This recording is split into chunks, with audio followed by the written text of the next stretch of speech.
बच्चों, तो आज जो है हम लोग आप लोग जैसा देख पा रहे होंगे, ये संस्कृत है जो कक्षा 10 की है और इसका जो पहला अध्याय है वो है आपका मंगलम। ठीक है, संस्कृत का पहला जो अध्याय है मंगलम, तो उस पहले अध्याय को आज हम लोग कवर करेंगे। ठीक है, जैसा कि आप लोगों को पहला अध्याय नंबर 1 है और उस चैप्टर का नाम क्या है? मंगलम नाम। क्या नाम है? मंगलम। ठीक है, मंगलम नाम है। ठीक, और मंगलम का जो अर्थ होता है ना, अर्थ, ये शुभ या कल्याणमय होता है। क्या होता है? मंगलम का अर्थ क्या होता है? शुभ या कल्याणमय होता है। ठीक है, और मंगलम पाठ का जो रचनाकार है वो महर्षि वेद व्यास है। कौन है? महर्षि वेद व्यास। ठीक है, तो देखिएगा मंगलम पाठ के ऊपर में दिया है कि उपनिषद वैदिक वाण्डमस्य, उपनिषद वैदिक वाण्डमस्य अंतिम भागे, यानी तो ये उपनिषद जो है ना उसके वैदिक कांड के अंतिम भाग में दर्शन शास्त्र के सिद्धांता नाम, सिद्धांत प्रकटयंती, वो प्रकट करता है। इसका मतलब क्या हुआ कि मंगलम जो पाठ है वो उपनिषद के वैदिक वाण्डस्य के अंतिम भाग में दर्शन शास्त्र के सिद्धांत को प्रकट करता है। फिर क्या कह रहा है? सर्वत्र, मतलब सर्वत्र का मतलब क्या होता है? सर्वत्र का मतलब होता है सभी जगह। देखिए हमने यहाँ लिखा भी है, सर्वत्र का मतलब क्या होता है? सभी जगह।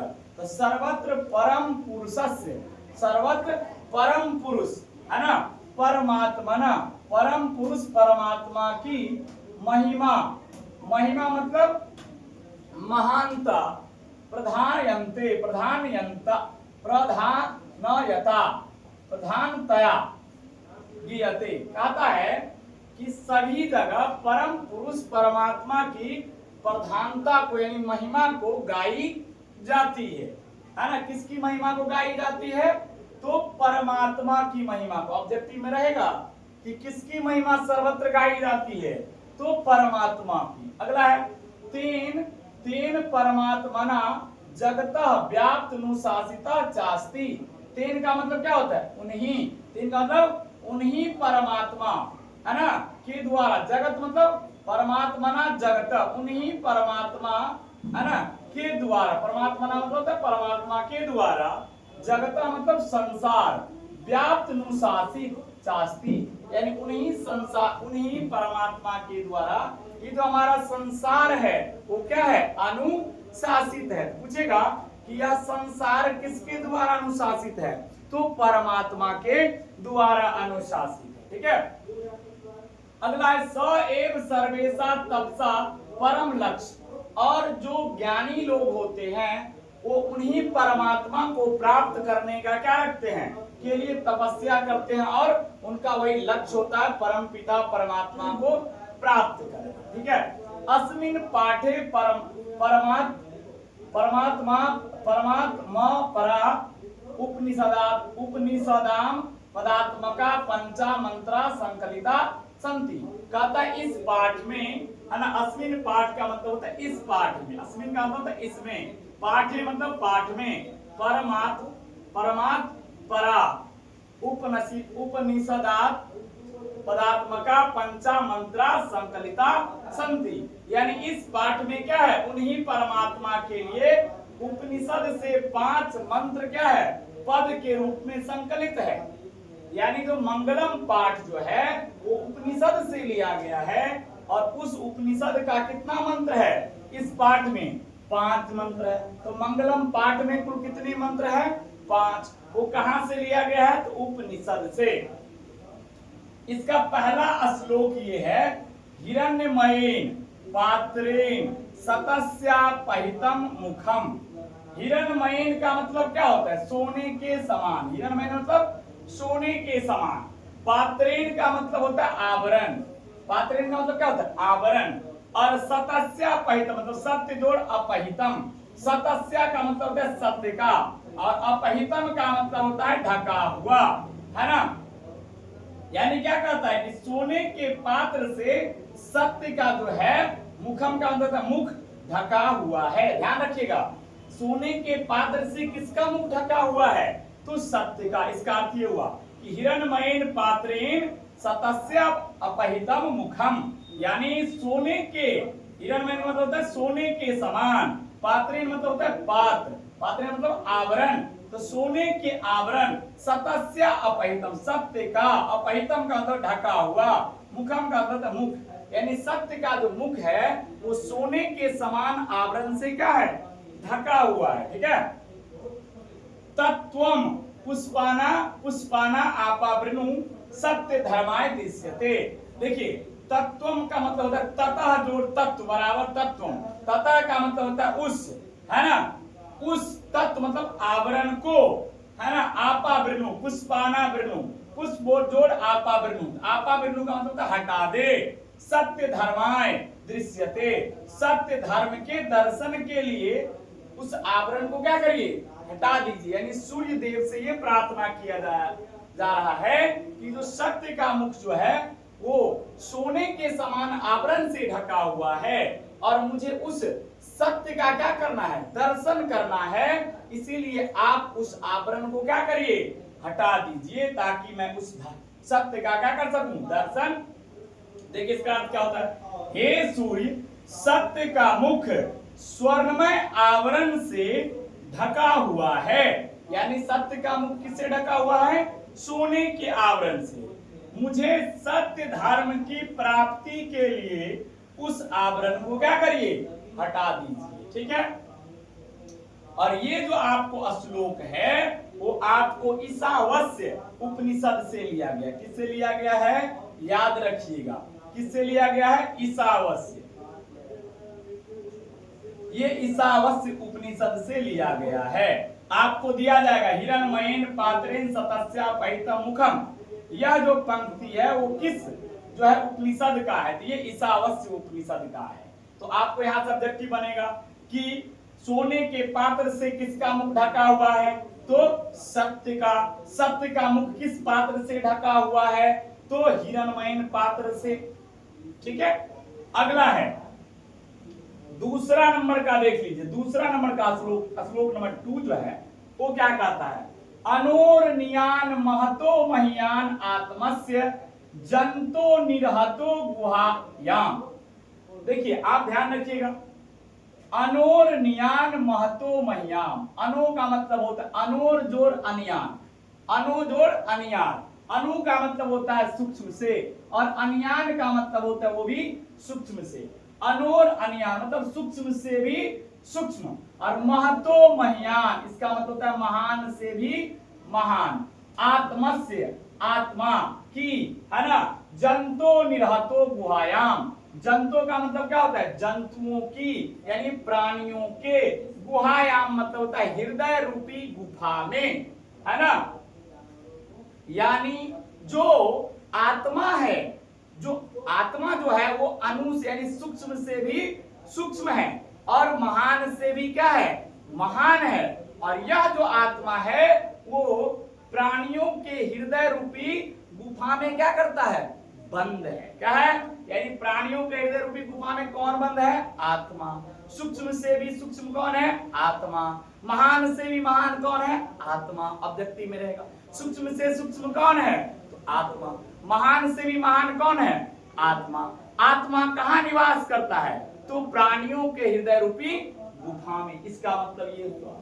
तम क्रतु, तम क्रतु, ठीक है, तम क्रतु पश्यति वित्सो के धातु प्रसाद, प्रसाद न महिम मात मना, तम क्रतु का मतलब होता है, देखिए यहाँ हो गया ना, यानी गुहाया मतलब होता है हृदय रूपी गुफा में, नीत का मतलब होता है बंद है, तम मतलब होता है उसे, अक्रतु मतलब होता है विद्वान पुरुष, तम जोड़ अक्रतु, है ना, तो अक्रतु मतलब होता है विद्वान पुरुष, पश्यति मतलब क्या होता है, पश्यति का मतलब होता है देखते हैं, वित्त शोके का मतलब होता है शोक रहित होकर के, शोक रहित होकर के, धातु प्रसाद महिमा महिमान मात मना, धातु प्रसाद का मतलब होता है इंद्रियों के प्रभाव से, यानी जो आत्मा है जो सूक्ष्म से सूक्ष्म और महान से भी महान है, उसको विद्वान पुरुष जो है वो अपने इंद्रियों के सहयोग से शोक रहित होकर के देखते हैं, ध्यान रखिएगा, इसका मतलब क्या हुआ कि प्राणियों के सूक्ष्म से सूक्ष्म और महान से महान आत्मा हृदय रूपी गुफा में बंद है। यानी प्राणियों के जो आत्मा है वो सूक्ष्म से सूक्ष्म और महान से भी महान है, और वह आत्मा हृदय रूपी गुफा में क्या है, बंद है, यानी निवास करता है। विद्वान पुरुष है ना इंद्रियों के प्रभाव से शोक रहित होकर के देखते हैं। विद्वान पुरुष किसके प्रभाव से देखते हैं, इंद्रियों के प्रभाव से। अगला देखिए तीसरा श्लोक है, सत्यमेव जयते, सत्यमेव जयते। आपको पता होगा सत्यमेव जयते का, सत्यमेव का मतलब होता है सत्य, सत्य ही, सत्यमेव का मतलब है सत्य ही, जयते का मतलब होता है जीतते हैं, सत्य ही जीतते हैं। ना निर्तम, ना निर्तम, ना जोड़ अनिर्तम, अनिर्तम का मतलब होता है असत्य, सत्येन पंथा वित्तो देवायाम, मतलब कहता है सत्य की जय होती है असत्य की नहीं। सत्येन मतलब होता है सत्य से, पंथा का मतलब होता है रास्ता, वित्तो का मतलब होता है आपको विस्तार होता है। देवायाम यानी कहता है जो सत्य से, सत्य का जो रास्ता है वो विस्तार होता है, जो देवलोक तक जो सत्य का रास्ता जाता है, यानी देवलोक तक जाने का जो रास्ता है वो किसके द्वारा विस्तार होता है, वो सत्य के द्वारा विस्तार होता है। यही हुआ सत्यमेव जयते, मतलब सत्य की ही जीत होती है, यानी विजय होती है। ना निर्तम, सत्येन और ना जोड़ अनिर्तम, मतलब असत्य की नहीं होती है, अनिर्तम मतलब होता है असत्य की, अनिर्तम मतलब होता है असत्य की जय नहीं होती है। सत्येन मतलब सत्य से, सत्येन का मतलब होता है सत्य के द्वारा, पंथा का मतलब होता है राह यानी रास्ता, वित्तो का मतलब होता है विस्तार, है ना, और देवायाम का मतलब होता है देवलोक का। तो देवलोक का जो रास्ता है वो किसके द्वारा विस्तार होता है, वो सत्य के द्वारा विस्तार होता है। एनाक्रमन्त्यो ऋष्यो, एनाक्रमन्त्यो ऋष्यो हयाप्त कामा, एन आक्रमन्त्यो, एन आक्रमन्त्यो, देखिए आक्रमन्त्यो ऋष्यो हयाप्त कामा यत्र तत् सतस्य परम निधानम। देखिए आक्रमन्ती का मतलब होता है खोजते हैं, आक्रमन्ती का मतलब खोजते हैं, एन का मतलब ये रास्ता खोजते हैं, और ऋषि ये जो रास्ता है वो ऋषि खोजते हैं। हयाप्त कामा, हयाप्त कामा मतलब हया जोड़ आप्त कामा, आप्त कामा मतलब मोक्षार्थी, ये जो मोक्षार्थी है ऋषि वो उस रास्ता को खोजते हैं। यत्र तत् सतस्य परम निधानम, और ये जो रास्ता है ना ये आपको कहां पे है, ये आपको निधानम मतलब होता है खजाना, उस सत्य की खजाना तक जाने के लिए जो रास्ता है वो कौन खोजते हैं, ऋषि खोजते हैं। सत्य तक जाने का जो रास्ता है, और ये रास्ता जो है वो कहां तक है, उसका खजाना कहां है ना, ये रास्ता कौन खोजते हैं, ऋषि लोग। क्या कहते हैं, सत्य ही जीतते हैं असत्य नहीं, सत्य के द्वारा ही देवलोक के राह का विस्तार होता है। इसलिए मोक्षार्थी ऋषि, मोक्ष प्राप्त करने वाले ऋषि उस सत्य को खोजते हैं, इस सत्य को जिससे मोक्ष मिलेगा, जहां उस सत्य का सबसे बड़ा खजाना है, उस खजाने तक पहुंचने के लिए वो रास्ता ढूंढते हैं। कौन, ऋषि लोग। ठीक है, तो सत्य तक जाने का यानी देवलोक तक जाने का जो रास्ता है वो किसके द्वारा विस्तार होता है, तो सत्य के द्वारा विस्तार होता है। और किसकी जय होती है, तो सत्य की जय होती है। और किसकी जय नहीं होती है, तो असत्य की जय नहीं होती है।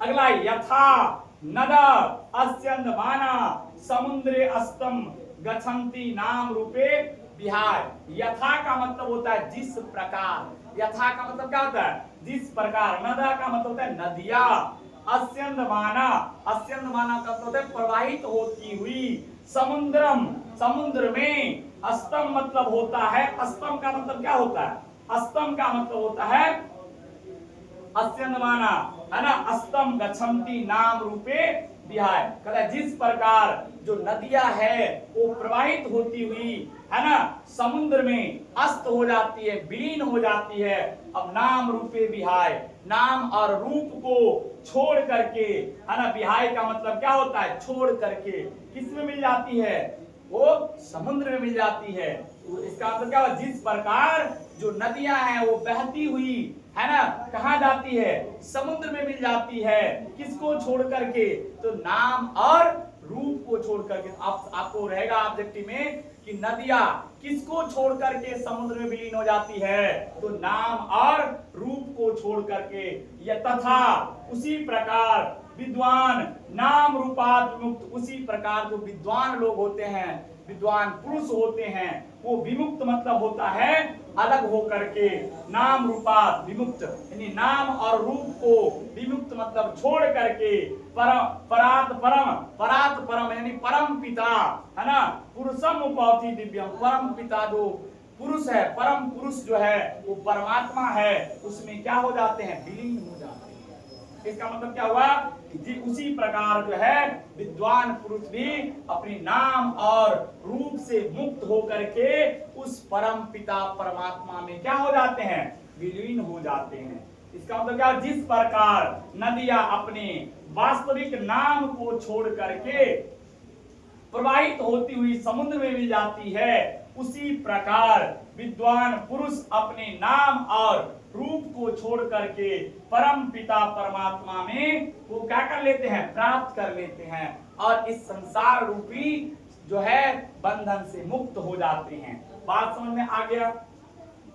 पांचवा देख लीजिए, पांचवा श्लोक क्या है, वेदा मेहतम पुरुषम महांतम आदित्य वर्णम तपसः परस्तात, है ना, वेदा मेहतम, वेदा वेद का मतलब होता है कथन, है ना, एहतम का मतलब, एतम का मतलब होता है ऐसा, आदित्य वर्णम, आदित्य वर्णम मतलब क्या होता है, आदित्य वर्ण, परम पुरुषम महात्मा, जो महान पुरुष है, जो महान पुरुष है, आदित्य वर्ण, आदित्य वर्ण का मतलब क्या होता है, आदित्य वर्ण का मतलब ज्ञानी, ज्ञानी जो है वो, ज्ञानी जो है, जो ज्ञानी पुरुष हैं, तमसा, तमसा का मतलब अंधकार स्वरूप, परस्ताप, है ना, वो बोलते हैं, क्या बोलते हैं, ज्ञानी पुरुष की मैं अज्ञानी और अन्य क्या है, ज्ञानी है ना, ऐसा विद्वान पुरुषों का कहना है। विद्वान पुरुष क्या कहते हैं कि मैं क्या हूं, अज्ञानी हूं, और मेरे अलावा जो है सब क्या है,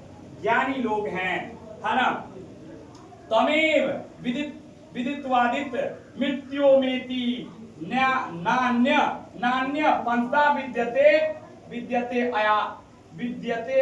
अयनाय, यानी कहते हैं, देखिए इसका मतलब ये हुआ कि मैं अज्ञानी और अन्य क्या है, ज्ञानी है, ऐसा विद्वान पुरुषों का कहना है। और ऐसा ही जानकर वह मृत्यु, ऐसा यानी तमेव विदित्वादित मृत्योमेति, यानी वो ऐसा अपने आप को मान करके इस मृत्यु से क्या हो जाते हैं, मुक्त हो जाते हैं, है ना, जानकर वो मृत्यु को पार कर जाते हैं, है ना, क्योंकि वे जानते हैं कि इस संसार से पार पाने के लिए इसके अलावा कोई दूसरा मार्ग नहीं है। ध्यान है, तो ध्यान देखिए, वेद का मतलब कथन, एतम का मतलब ऐसा, आदित्य वर्णम का मतलब ज्ञानी लोग, ज्ञानी लोग ऐसा मानते हैं कि मैं क्या हूं, अज्ञानी हूं, और मेरे अलावा जो लोग हैं वो क्या है, ज्ञानी है। और ऐसा जो लोग समझते हैं वही इस मृत्यु को क्या करते हैं, पार कर पाते हैं, इस मृत्यु के बंधन से मुक्त हो पाते हैं।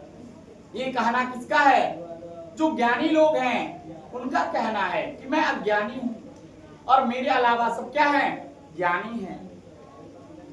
इस संसार में मृत्यु को, अपने आप से मृत्यु से मुक्त होने के लिए इसके अलावा कोई दूसरा मार्ग नहीं है।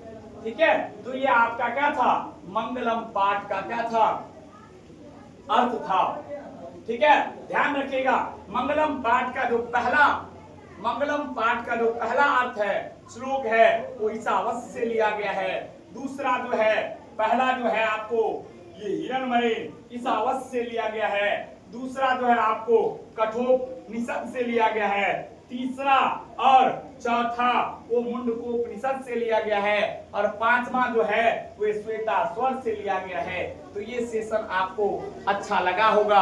हम अगले सेशन में जो है हमारा अगला जो चैप्टर है वो है पाटलिपुत्र वैभवम। पाटलिपुत्र वैभवम उसको हम क्या करेंगे, देखेंगे। ठीक है, तो अगर आपको सेशन अच्छा लगा तो इस वीडियो को लाइक करेंगे और हमारे चैनल पर अगर नए हैं तो हमारे चैनल को सब्सक्राइब कर लेंगे। जय हिंद, जय भारत।